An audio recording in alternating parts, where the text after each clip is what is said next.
Well, the Democrats lost their minds again. Representative Debbie Wasserman Schultz, Democrat of Florida, on Wednesday slammed Representative Rashida Tlaib, Democrat of Michigan, for claiming that individuals cannot be considered progressive if they support Israel.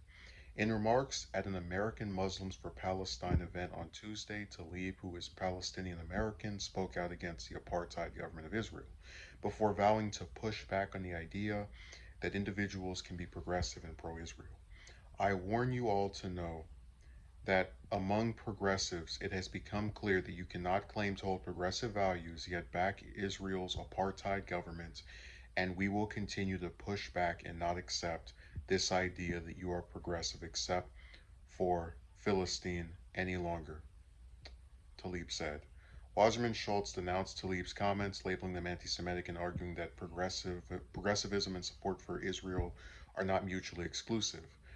The outrageous progressive litmus test on Israel by Rashida Tlaib is nothing short of anti Semitic. Proud progressives do support Israel's right to exist as a Jewish and democratic state. Suggesting otherwise is shameful and dangerous.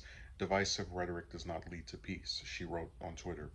Tlaib and some other progressive Democrats, particularly those in the squad, including Representatives Ilhan Omar, Alexandria Ocasio Cortez, and Cori Bush, have been critical of Israel in the past, raising concerns about how Palestinians are treated in the country. Wasserman Schultz was not the only lawmaker to speak out against Tlaib's comments. On Wednesday, Representative Gerald Nadler, who is a member of the Congressional Progressive Caucus, which in and of itself is not progressive, it's a joke, rejected his colleague's claim, writing on Twitter that he embraces both positions and identifies. I fundamentally reject the notion that one cannot support Israel's right to exist as a Jewish and democratic state and be progressive, Nadler wrote. I proudly embrace both of these political positions and identities, even as I have criticized some of the policies and actions of democratically elected Israeli governments over time. I would happily put my progressive record and credentials up against anyone's. It is both wrong and self defeating for progressive leaders to abide such an offensive litmus test. He added in subsequent tweets. Jonathan Greenblatt, the CEO of the Anti Defamation League, also denounced Tlaib's comments, calling them absolutely reprehensible and anti Semitic. In one sentence, Rashida simultaneously tells American Jews that they need to pass an anti Zionist litmus test to participate in progressive spaces, even as she doubles down on her anti Semitism by slandering Israel as an apartheid state, he wrote on Twitter. It's absolutely reprehensible and does nothing to advance the cause of peace. We call on people of goodwill and leaders across the political spectrum to make clear that such anti Semitism will not be tolerated, he added. So, oftentimes when we do these stories on Israel, I feel like a broken record because we end up saying much of the same stuff over and over.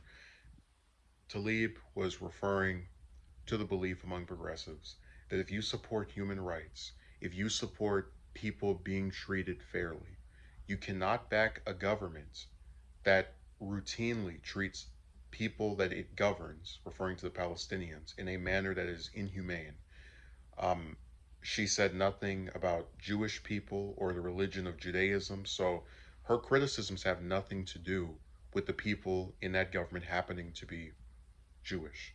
So every time you see someone call her anti-Semitic or oh my God, you're against this, it's all total bupkis because she has also criticized other governments like the one in Saudi Arabia, which does not have any Jews in power for committing the same types of human rights abuses.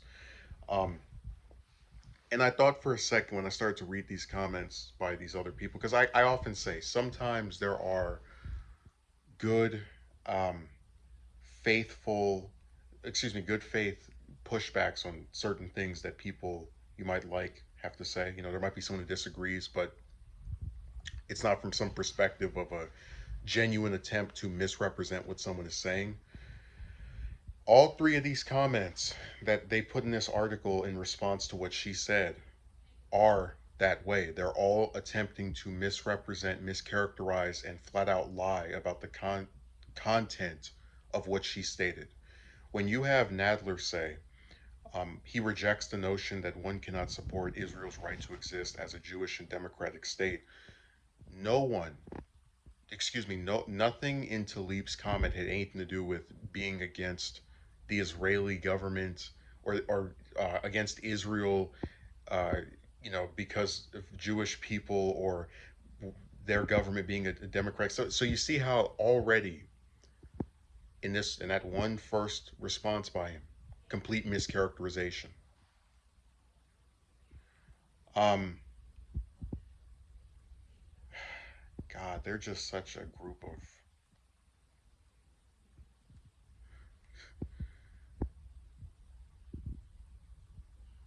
I really sometimes I wonder if it's even worth talking about Israel, period, because there's just too many lawmakers that play this stupid game of turning their brains off when someone criticizes the Israeli government. And they're doing it on purpose, because they get supported by different special interest groups, and that happens usually anytime they have some position where it's not in good faith. To go around and use religion as a way of justifying never pushing back on a government that systematically causes human rights abuses towards people that it governs over.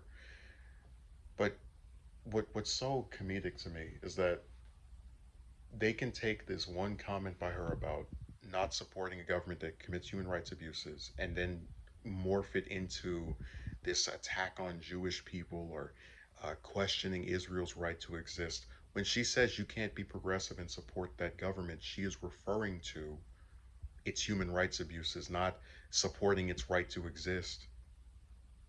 You know, that's why I said they misrepresent things, they lie, they start introducing stuff into different topics that has nothing to do with it. And I've even seen it on a couple of my videos. You have these people where you will say repeatedly, no one is attacking or criticizing Jewish people or Judaism. You are speaking about an awful government that these people refuse to ever criticize, no matter how awful what it does is. And they even try to um, label the people who criticize it for its actions as being attacking of it due to the religion of those in charge, which is completely incorrect and untrue. So I guess maybe what I should start doing is whenever I get criticized, I'll just say it's because people don't like Catholics. We're just going to all hide behind our religions and totally tune out anything that someone has to say that might be specifically referring to our actions. That's why I said it's just these, just brainlessness on the part of these law. And these aren't like random Twitter trolls. These are individuals in positions of power, two sitting Congress members, Anti Defamation League leader, writing this nonsense. That's why I said the U.S. is in trouble. It has some of the just most absurdly thinking people in positions of authority, and that's why it's going to hell.